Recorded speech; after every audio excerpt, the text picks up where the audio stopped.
Bienvenue, un voisin étrange by Florian Dennisson. It is, I believe, aimed at young adults or possibly upper middle grade and is quite short, 107 pages. It's about a boy called Olivier who lives in the town of Arville, which he thinks is a dead-end place until he makes a discovery by being somewhere he shouldn't have been at the time. This story was fairly easy to read, but there was a fair bit of vocabulary that wasn't familiar to me or guessable, mainly to do with specific objects. So I read it when I was at my computer and could easily input things into a dictionary very quickly. Why am I reading something that's a little too far beyond my comprehensible input zone? Well, the lack of other books in my library, and because buying books I then find I cannot read would be annoying. Reading like this will, I hope, help with the familiarity of words and phrases. Anyway, back to the book. It does bring up certain things from history, and I would say it's definitely a bit above complete beginner reader level.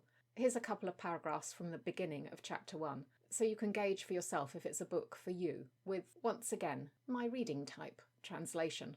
Arville. C'est l'endroit où j'ai vécu toute ma vie. Arville. It is the place I have lived all my life. Enfin, presque. Well, almost. Je suis née à Paris, mais ma mère, qui est prof d'histoire géo, a été mutée dans ce minuscule village coincé entre Le Mans et Chartres.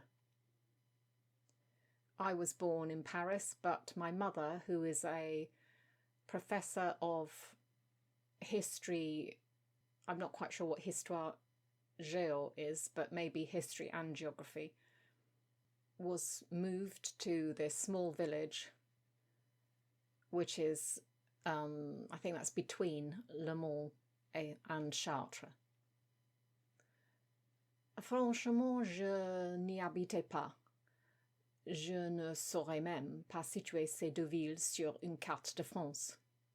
Frankly, if I didn't live there, I would not even have known where to put these two towns on a map of France.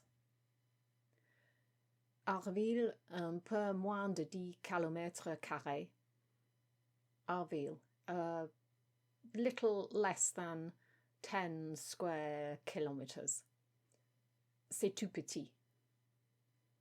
It's very small. Deux boulangeries, un supermarché, un lycée agricole et un caserne de pompiers. 2 bakeries, a supermarket, an agricultural school, and a fire station. Il ne se passe jamais rien à Arville, et pourtant, le premier jour des vacances de la Toussaint, j'ai fait une découverte qui allait bouleverser ma vie, celle de ma famille, de mon village, et même celle de l'histoire de France. Nothing ever happens in Arville. And therefore, the first day of the...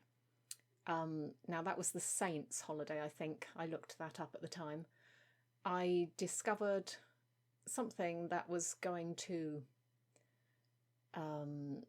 completely change my life, that of my family, of my village, and even that of the history of France.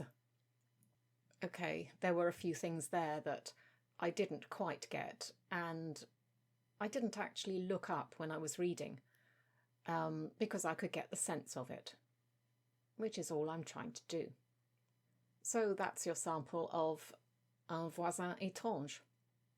It was a fairly fast read, even with having to look up some of the vocab. The story itself is what I'd call a kind of quiet mystery, but it might be considered a cosy mystery, I'm not sure.